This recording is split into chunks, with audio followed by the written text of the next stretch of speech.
sevrée de cette dépendance à l'amour, du moins à l'affection et au sentiment de sécurité qui va avec. Comme je me suis guérie de mon addiction au travail, quand j'ai compris qu'elle était une fuite en avant.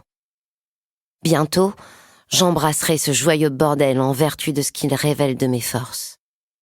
Bientôt, j'aurai réappris à danser sur des stilettos, sur un pied ou encore sur les pointes. Maman, on rentre quand à Paris? Dans 2 dodos, mon petit chat. Arrête de me parler comme un bébé, wesh. J'arrête si t'arrêtes avec ce wesh. T'as pas envie de rentrer ou t'as super envie de rentrer? Pas hyper envie, mais envie quand même. Ok. Pas hyper clair, mais un peu clair quand même.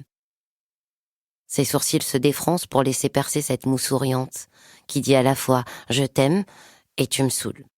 Ma préférée. Moi, j'ai pas envie de rentrer du tout si je veux être honnête. J'adore notre vie, notre quartier, nos amis, et je sais bien qu'on est très privilégiés, mais c'est long 20 ans à Paris.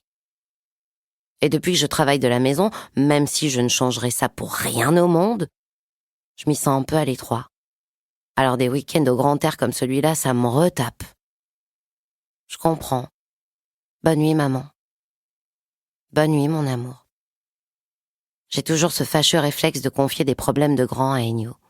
Et il a celui de couper court quand je dérape. Ce soir encore.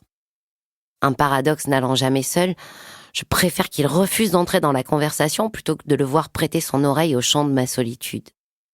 Il reste à sa juste place. Ce que je ne faisais pas à son âge. Ce que je n'ai jamais su faire. J'ai 45 ans demain. Et à chaque veille de cette date qu'on tient à célébrer comme si c'était une fête, je gamberge. Je pense à Nathan. Je comptabilise les litres de larmes écoulés en 10 ans. Je dresse malgré moi un bilan. J'étais tout. Je ne fais plus rien.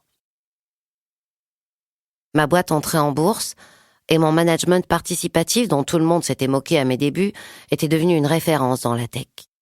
Mon père disait avec fierté que j'avais un peu changé le monde. Sauf que l'humain est ainsi fait que pour rester dans la course, il faut générer, générer et générer encore de l'argent. Ce n'était pas ma quête.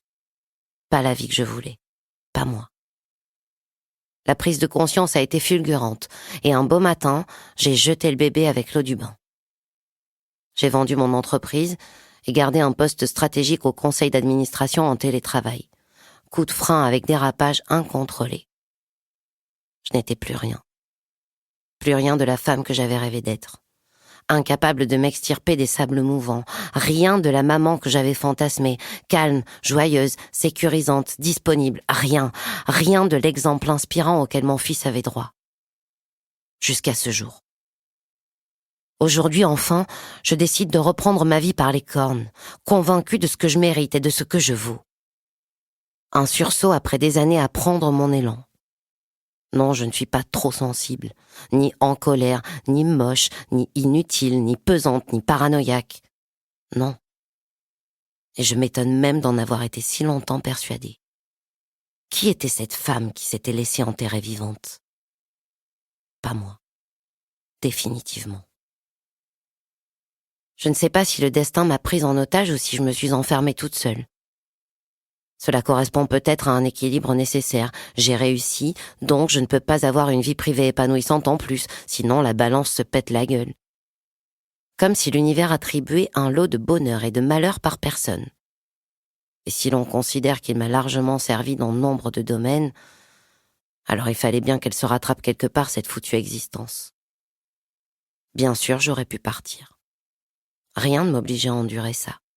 J'étais indépendante financièrement, j'étais debout malgré les larmes de plus en plus incontrôlables. Suis-je restée avec Nathan par trouille, par affection, par habitude, par flemme, par résignation? Peut-être que j'ai fui le bonheur. Pour esquiver la culpabilité qui m'étreignait depuis que je gagnais beaucoup d'argent. Un genre de syndrome de loyauté familiale vis-à-vis de ceux qui ont eu moins de chance que moi.